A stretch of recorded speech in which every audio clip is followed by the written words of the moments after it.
Hi everyone and welcome to Moonstone Makes. My name is Tommy. You can find me on Ravelry and Instagram as DynamiteTrujillo. Welcome to episode 119 of my podcast. Thank you so much for being here. Today is a really bright and sunny and clear Friday in May here on the Northern California coast where I'm coming to you from. You can find show notes for this episode in the description box below, so check there if you want to find links to anything I talk about in today's episode. Thank you so much for being here. If you are a new viewer, welcome. And if you're a new viewer, if you're a returning viewer, welcome back. We are still ongoing in our Seasons Make-Along, which is a year-long make-along I'm hosting on Instagram and on Ravelry. And that's where you can make anything along with the season that you're in. Anything inspired by or having to do with the season that you're in, wherever you are in the world right now. So right now in the Northern Hemisphere, we are in spring still, so make anything inspired by spring. And any craft is welcome. So post on Instagram using the hashtag seasonsMAL. And on Ravelry, if you use it, there is a group that is linked below, and there's a chatter thread and an FO thread in there. And I will be drawing prizes at the end of spring from both of those places. And then it'll keep going into summer, fall, and winter, and if you're in the Southern Hemisphere, all of your corresponding seasons as well.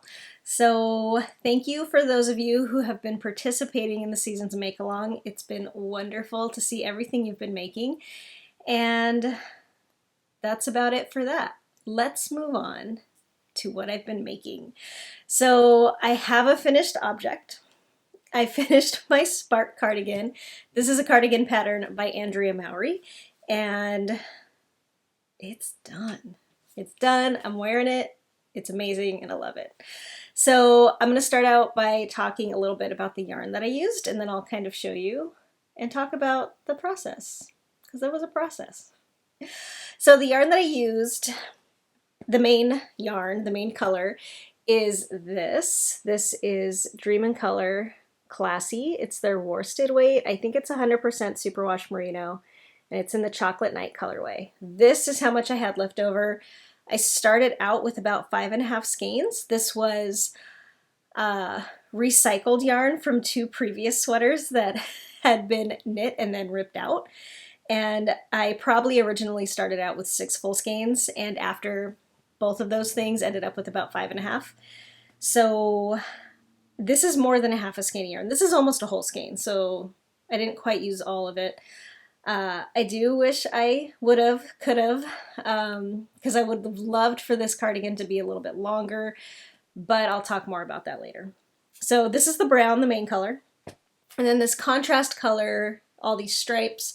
I don't have any left, not because I used them all up in this sweater. Again, I could have made it longer, but because I used it in something else that I'll show you later. But that was some hand spun that I spun up on my Shocked Ladybug spinning wheel, especially for this project. And I used 2 different fibers, 2 different 4-ounce braids that I did a combo spin with. So one of them was Into the World in the Second Spring colorway, and it was Cheviot fiber.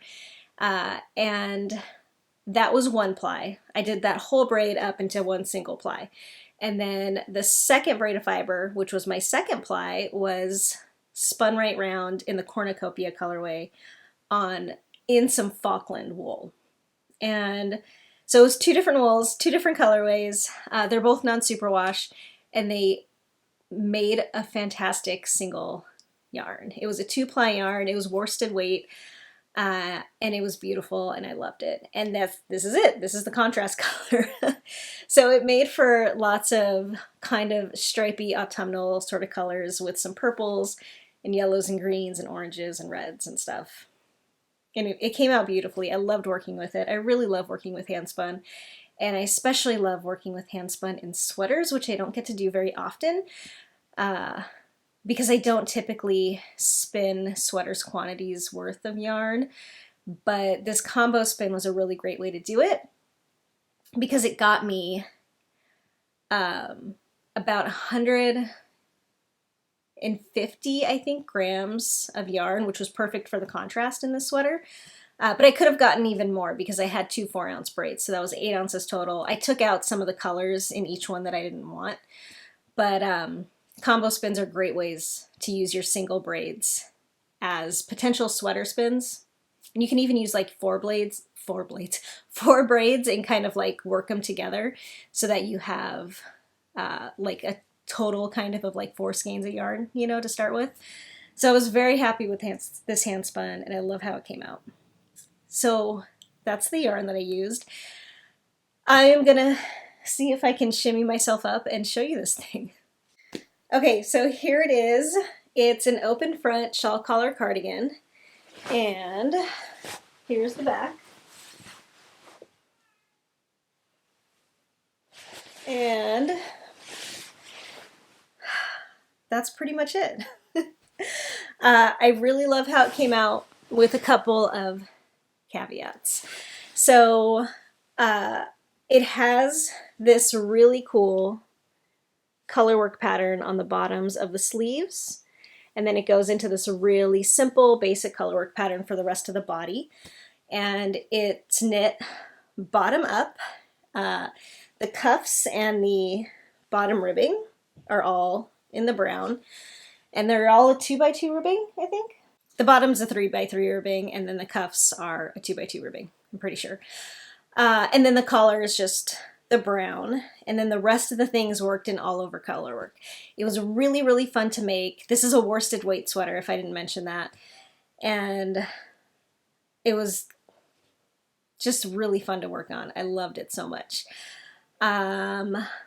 It was worked bottom up, like I said, which to me is a disadvantage because I place a pretty high priority on length in cardigans. I like a longer cardigan, not like super long, like I don't want a duster, but I do like them to be a little, I don't know, slouchy feeling in length. I don't like things that are too like tailored and proper fitting, but I like them long. Anyway, I like them long. And when it's knit from the bottom up, it's hard for me to gauge how much longer I can make it in terms of how much yarn I have and how it's actually going to turn out after blocking, because this did grow a little bit after blocking, luckily, but not that much. And I did unexpectedly have a lot of leftover yarn, so I definitely could have added a couple of inches, and I didn't because I just didn't know, because I had enough yarn according to the pattern, but not like a lot more to play with. So a little bit of a bummer. I wish it was a little bit longer, but that's okay. I still really like it. I did shorten the sleeves a teeny bit because in the pattern it's called for you to, pretty much the pattern wants you to wear it like this, cuffed up.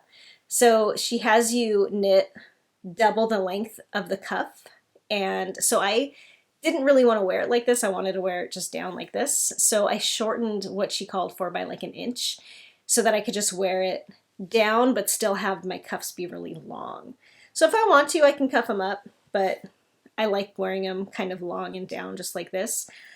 I did do something weird on the cuff, and I'm not sure I don't know. I have, let me just show you. So if I do wear them cuffed up, I have this unfortunate thing happening, which is pretty obvious in real life. So those are some floats. I don't know exactly what happened there, but my guess is that if I were to guess, I would say I had to join some new yarn. And I am really into this method of joining yarn right now where you weave in ends as you go. And it's this type of weaving in ends as you go where you treat it like color work. So you have your current working yarn and your new ball that you're introducing in, and you hold them one in each hand like you would that kind of color work. And you catch your floats with the new yarn as you're knitting the old yarn, and then you switch and you do the same thing with the other way. And I've been really into that method of joining new balls of yarn lately. And if you're doing that over ribbing, I think it can be pretty weird. So I think that's where that came from. But the weird thing is, why was I joining yarn right here? That's like at the very beginning. You know what? That's actually not that weird. This could have been the second sleeve that I knit. I don't know. But I think that's what happened. I think I was joining a new ball of yarn and I was doing my join as you go method, but it was ribbing, so I didn't know how to deal with it, so I just let my floats be long. And so now I have these weird floats right inside my cuff, but it's fine. It's fine. It's totally fine. It's just weird. But I'm happy with the sleeve length. It is also a raglan cardigan, which I don't know, half the time raglan cardigans work out totally fine for me, and the other half the time they fit a little weird. So this is, I don't know, you might be able to tell the raglan is a little, it feels like it falls back a little. I feel like this is kind of a common problem. Like as I'm wearing it, I really want it to like really hug my neck and stand up and like fit forward on my shoulders like this. But as I wear it, it creeps back and starts to do that kind of thing, which is annoying and I don't like it. But I don't know exactly why it happens with some raglan cardigans and not others, but it happens with this one. So that's a little but it's fine. It's fine. The shawl collar. I wish it was bigger, and I could totally make it bigger, but it's a little slim. Like it feels a little like slim and tailored in its shawl collarness, when what I would really like is like a big kind of oversized shawl collar that like went out a little more, and I can make it do that. Like this is great. But like I said, as I wear it, it kind of falls back. The shawl collar rolls up, or it rolls a little so that it makes it smaller, and so that the underside of the shawl collar kind of like rolls out like that. But you know, that's kind of the nature of hand knits sometimes, is that they're beautiful and they fit great, but as you wear them throughout the day, they kind of wonkify a little bit. And that's not all my hand knit sweaters, but it is some of them, and that's okay. It's fine. It's fine. The thing's beautiful and I love it. So the shawl collar itself was great to knit. It's made with short rows, like all the shawl collars that I have knit in the past have been. And the other modification that I made is I did not include the belt loops or the belt. So this pattern calls for you to put belt loops at the waist and then knit a belt, I think out of your main color, and use that as like a closure. I didn't do that. I don't know. Didn't seem like something I wanted. I like the style of an open fronted cardigan like this, and I'm not really interested in having any kind of closure. It kind of felt a little roby to me, and I decided to skip it. So I didn't do that. Yeah, I'm overall very happy with the sweater, but I do wish there was a little more sweater. I don't know, I feel like if I had gone up a size, it would be a little too deep in the raglan and a little too baggy. Like my last bottom-up raglan Andrea Mowry shawl collar sweater I made was a little too big in size, and the raglan is just too deep and it feels a little frumpy. This one I feel like is a little too, it's not too fitted, it's just nicely fitted. It fits perfectly, but I kind of want it to be a little, I want it to be a little looser, but not frumpy. I don't know where my in-between is. I have no idea. But this one is very like fitted and it feels kind of tailored, which is, you know, just kind of not my style. But I feel like I'm saying a lot of negative things about it. It's just my personal, like, you know, you self-criticize the things that you make sometimes. I don't know. But I promise I am very happy with it. I really enjoyed knitting it. It's a great pattern and it was a great project to work on and I love it. Now, this is a colorwork cardigan and I did knit it in the round, and so therefore it was steeked to get it to this cardigan state. And if you're interested in kind of watching that process and watching me actually steek this thing, you can check out my last vlog that I published that I will link to. And I record myself steeking it. And if you watch that vlog, you know that I did have a pretty big, well, there was a mess up.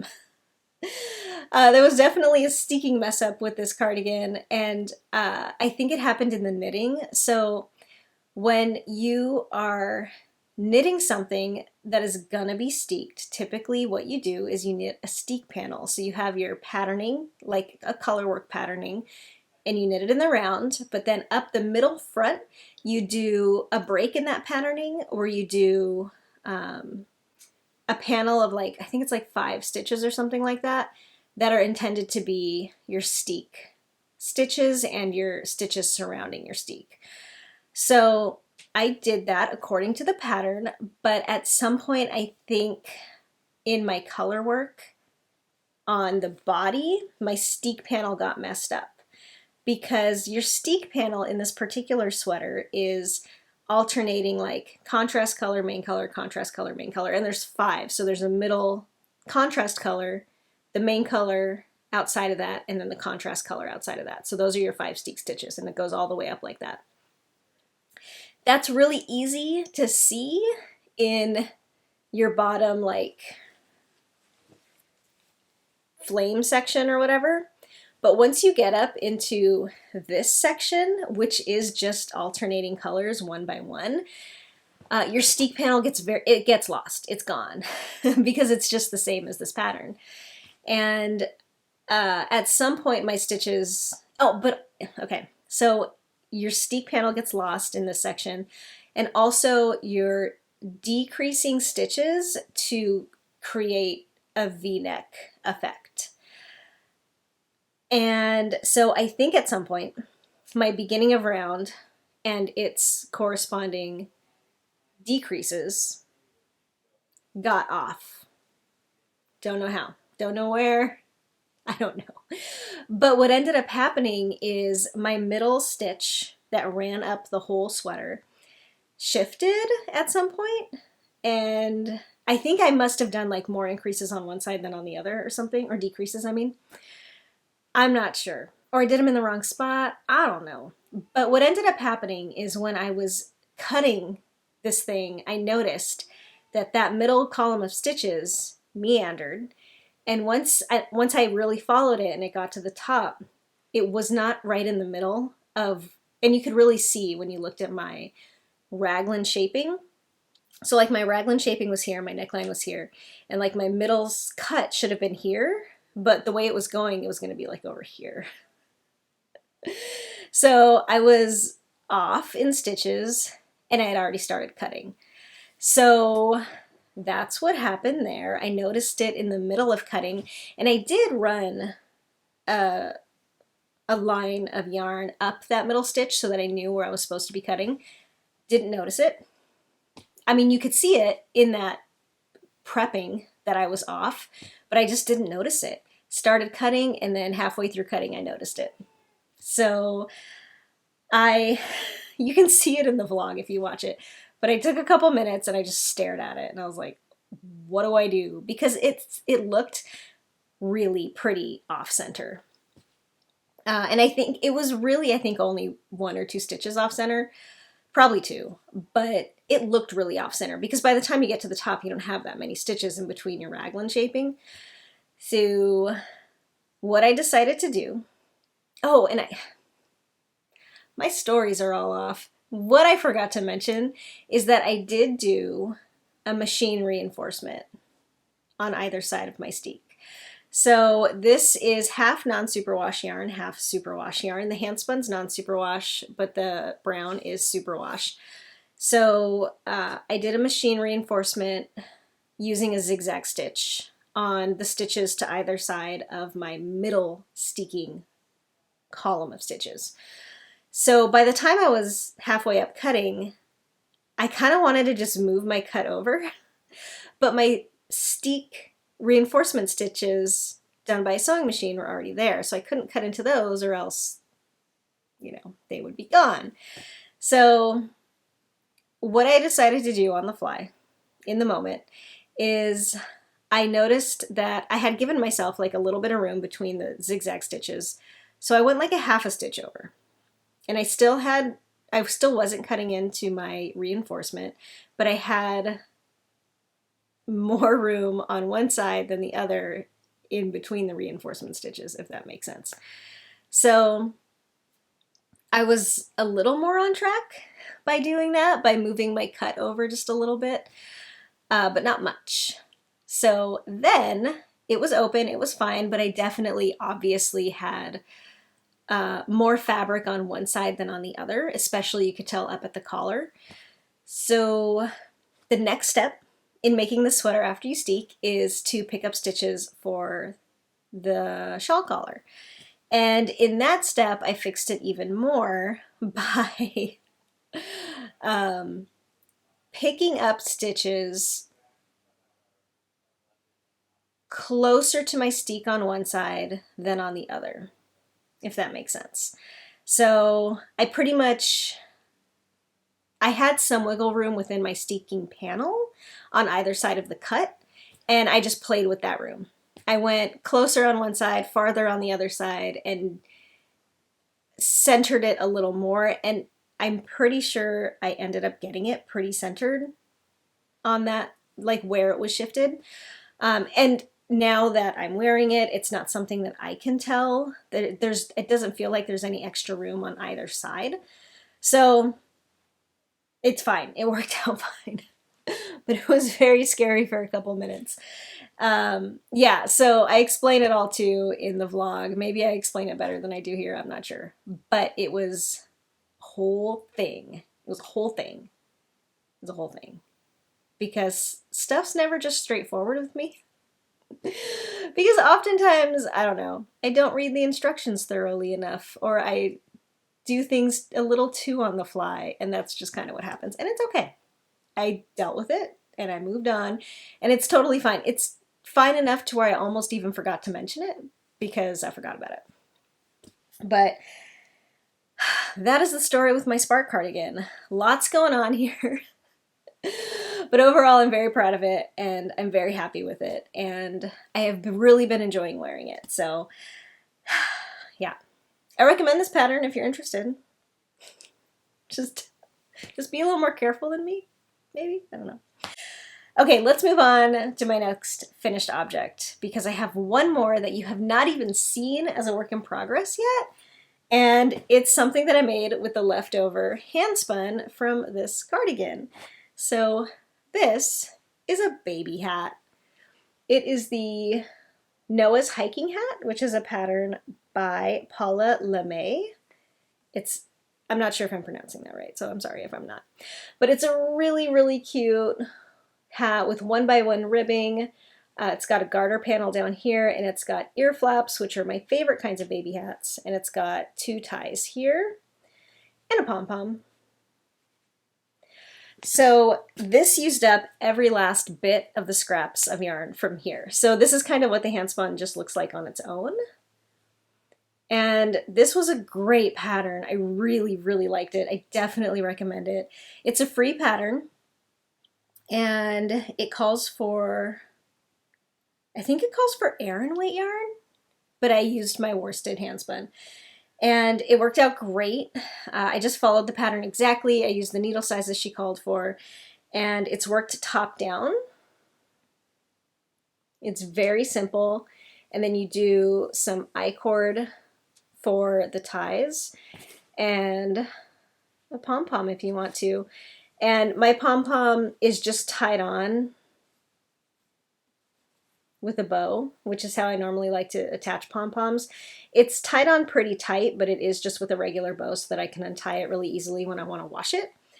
And yeah, this was a really great pattern. It comes in a few different sizes for babies and kids. I did the second to smallest size, which was the 6 to 12 month size maybe. By the way, I also forgot to mention with this sweater I made the size 1, which is the smallest size. But yeah, I made the 6 to 12 month size. And it's really nice and stretchy because it's ribbed. So I'm very excited about this. I made this for my baby boy who is due to be born in 2 weeks. So this is for him. And he's going to be a summer baby, so I decided to make the second size. So hopefully it'll fit in the wintertime and beyond. Yeah, I like it. I really, really like this hat a lot. And I'm always on the lookout for really simple, basic baby hats and kid hats that especially have ear flaps and ties, because that's my favorite kind. As opposed to just like a straight up beanie, which I felt like with my first baby at least fell off a lot. But with ear flaps, it actually covers their ears, which is most important to me in the cold weather, that their ears are covered. And also, I'm a big fan of tying it underneath their chin to make it stay on. So I loved this hat. It's the nose hiking hat. Again, out of the hand spun, which was Into the World. Spun right round, combo spin. That's my second finished object. And that took like no time. It was, oh, I just loved that project. It was great. Okay, let's move on to works in progress, finally. I have 2, and the first one is this is the Bojagi Shawl, and this is a pattern by Knit Boop Designs, and it's beautiful. It is so gorgeous. I love it. So that's what it's looking like so far. The yarn that I'm using for this is Dream in Color, Smushy with Cashmere. This is in the Deep Regret colorway. This is a fingering weight. And this is Copper Corgi in her sport weight. And it's the Blushing colorway. And I've had these 2 yarns in my stash for a while, and I thought they went really, really well together. And I really wanted to put them together into a shawl. And it's a fingering weight shawl, but the sport weight really feels like fingering to me, so I went with it, and it's working out great. So it starts out with a garter section, and then it goes into this super fun to knit slip stitch section.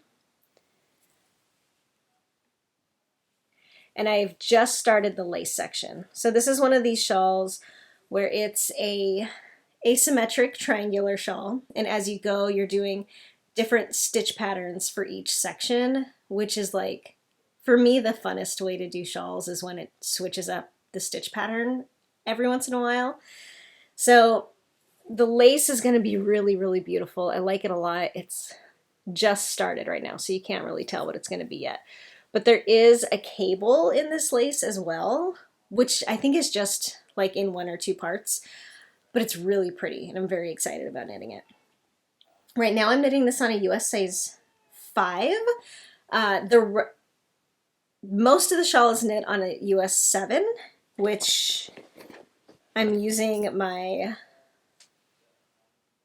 Signature Arts needles for the size 6 part. Did I say 7? I meant 6. It's knit on a 6. But for the lace she has, you go down to a 5. So for that, I'm using my Hiya interchangeable 5s. And I'm really enjoying this shawl. I really love working with both of these yarns. They're super, super soft. And I just really like these colors. I am using this shawl as my Patreon giveaway prize for this quarter. So I am on Patreon. If you're interested in checking that out, there's a link in the description box below. One of the things about being a Patreon member for me, or if you donate at all during a particular quarter on Ko-Fi, then you get entered into a quarterly drawing. So anybody that is a member on Patreon or donates via Ko-Fi, this quarter, which is from April through the end of June, you get entered into a prize drawing where you'll win this finished shawl once it's done and these needles. So I'm giving away the signature needles that I'm using to make this shawl because they're beautiful, wonderful, great needles. Lots of people love, love, love them. I just happen to not care about them that much. I've had these needles for a pretty long time and I hardly ever use them. And they are really wonderful needles, but they're just not getting any they're not getting enough love and use at my house. So I figured I would send them along with this shawl, along with whatever leftovers I have of the yarn. So if you're interested in winning this shawl, check that stuff out. There's links below. And in the meantime, it is my wonderful, beautiful whip that I'm really, really enjoying working on. I love it. So that's the Bojagi Shawl. Another pattern that I definitely recommend making. All of my patterns this episode are just like so much fun to work on. And I think if you're interested in any of them, you should totally make them. So much fun. I really love the slip stitch section on this. This is also a free pattern. And I will link to it below. You can find it through her website. But she does also have a place where you can donate if you're interested in contributing if you're making this pattern. So that's great. I love it. I just love working on this thing so much. It's fun. It is living in my Fat Squirrel project bag. What's next? My last work in progress is next. So I am working on another baby knit for this baby, and it is the Spiral Blanket of Awesome. I'm almost done. I've showed this on the past couple of episodes. Or maybe just the last one. I don't know. I've been flying on this thing because I really want to get it done before he's born. So the Spiral Blanket of Awesome is a pattern by Sharon McMahon, and it's another free pattern, and it's a wonderful, wonderful baby blanket pattern. I love it so much. I knit one for my daughter Lucy, I'm knitting one for him, and I've knit one for a couple of friends. I just love this pattern. So here's what it's looking like so far. As you can see, it's got that awesome spiral in the middle. And I am using Malabrigo Rios, which is a worsted weight 100% superwash merino yarn. This is the Aguas colorway. I started out with 3 skeins, and this is my last skein. So this pattern is more of a formula. You can use any weight, any gauge, any needle size that you want. And you just follow this really, really simple formula. So you start in the middle, and you do just like a little circular cast on, and then you just start increasing out in a spiral. And it's really easy to read your knitting when you're doing this. I never had to use stitch markers or keep track of rows or rounds or anything. Really, really simple. And then once you get to the point where you feel like it's big enough for you or you're almost out of yarn, you start on your border, and I am doing the border that she suggests in the pattern, which is a ruffle border. And I started doing it when I had about a half a skein, and this is where I'm at on that border. So what you're doing is you're doing sections of garter and stockinette. You're increasing in the stockinette, staying the same stitch count in the garter in sections around the whole thing, and that creates this ruffle thing. And there's instructions in the pattern, obviously, if you're interested in learning how to do the ruffle border. I can't remember how much, it doesn't say in the pattern how much yarn that border uses, so I'm just going to knit until I have run out of this yarn, and if the ruffle isn't big enough for me, I'll probably want it like 1.5 inches to 2 inches. I think that's how big I've made them in the past. If I run out of yarn, I'm going to use this as a contrasting edging or border or whatever, and just knit until it's as big as I want it. So I think this will work out really good if I do run out of yarn. And for this, I am using a US size 7 on my Lickit interchangeable needles, which are some of my favorite needles. And the pattern just calls for you to pretty much pick a needle size that fits your yarn and gives you the gauge you want. So it's worsted weight. I chose a size 7 needle, and it's giving me a fabric that I really like. It's nice and drapey, but not too open. And I'm very much enjoying it. And this is just such a fun pattern to knit because it's mostly stockinette with some eyelets here and there. And now I'm on a part where I'm just doing some knitting, some purling, all the way to the end. Some increasing. It's very fun. So this is the Spiral Blanket of Awesome. It is almost done. I have my fingers crossed that I finish it and then my baby's born, but we'll see, who knows. So, yes. Done. That is everything. Yeah, that's everything I've been working on. I really, like I keep saying, have been loving my projects these past couple weeks. For the past month or so before this, my knitting mojo was a little on the lower side, but I have since gone on maternity leave for both my jobs, and that really does free up some good, relaxing crafting time. When you're at the end of your pregnancy and you're on maternity leave and your older kid still goes to her grandparents' house a couple days a week. You've got a lot of really nice time to craft, get things done around the house, prep, and it's been great. It's been really wonderful.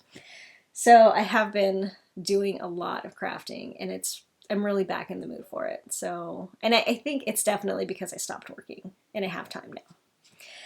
But that time is not going to last forever because, like I said, this baby is going to be born probably soon. I mean, sometime in the next 2 weeks. I have no idea when. But I am excited about that too. But I'm probably not going to be doing very much crafting after that for a little while. So I don't know when I will see you next in terms of Moonstone Makes episodes. So heads up on that. I don't know. I don't know when my next episode's going to be. But I have been really enjoying doing vlogs lately, so I'm probably going to continue with that. And we'll see how it goes. I hope you are all doing very, very well.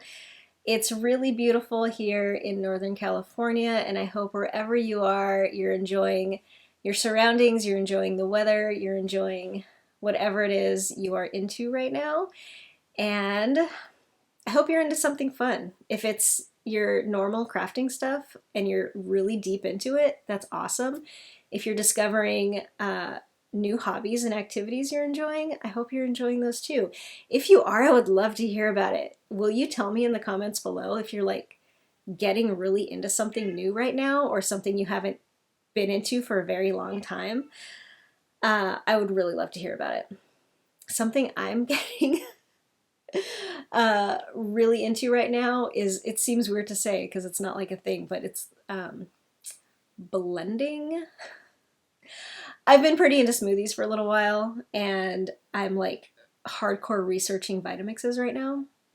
It's like a whole rabbit hole hobby on its own, not even having a Vitamix, just researching them. I've wanted one for a very long time. Right now I have a KitchenAid blender that I upgraded from an old like thrift store, like glass container, metal beige base with the actual giant push buttons blender that I had for a really long time. And I've decided it's time for me to upgrade blenders. And man, researching people like Vitamix is like a lifestyle. There's a rabbit hole. If you have a Vitamix or you've ever researched them before, you probably know Vitamixes are high-powered blenders, and they're kind of freaking amazing, and I really want one. So I've been really deep into that world right now. The blending lifestyle. Anyway, that's boring. But that's what I'm kind of into right now. I'm totally gonna get one sometime. I'm getting there. I'm like inching my way there. But they're very expensive also. It's a huge investment. So again, please tell me your weird thing that you're into so that I don't feel alone here. That would be great. Okay, I am gonna leave you there. Thank you so much for watching. And I will see you when I see you next. Happy crafting, happy doing whatever you're doing. And if you're interested in joining the Seasons Make-Along, please do so. That is going to continue to run until the end of June. No, it's going to continue to run all year, but it's spring until the end of June, so get on it. And I will talk to you next time, whenever that may be. If you liked this episode, please feel free to like and subscribe to my channel. That is always very much appreciated. If you're interested in checking out my Patreon or my Ko-Fi, there are links below, especially if you want to win a super cool shawl that I'm knitting for potentially you. Okay, I'm gonna leave you there, for real. Have fun and stay awesome. Bye. I just realized I probably should have showed you the inside of my sweater, where all the steeking stuff is. I'm gonna do that now. For those of you that stuck around to the end, this is for you. Okay, so that is where my steek was. And you can see there's a bunch of frays, and that's because this is non-superwash yarn, so it did like fray back all the way to my reinforcement, which you may or may not be able to see. It's right here. It's done with, oh, I see, yeah, you can see it right there. It's a zigzag stitch with black thread. And over here, there's less fraying, because this is where I picked up stitches much closer to my steek panel. Oh, and I also did, okay, forget it. I'm just putting this in the regular part of the podcast because I forgot to mention it. I did tack it down as well with a whip stitch. My steek panels. I'm bad at talking about steeks. I don't know what I'm doing. But so it's all very nice and neat over here. And then on this side, it's a little fray because this is where there's just more fabric happening, because this is where I picked up a little farther from my steek to make up for my discrepancy. Okay, that's it. Either goodbye or back to the podcast, wherever I put this.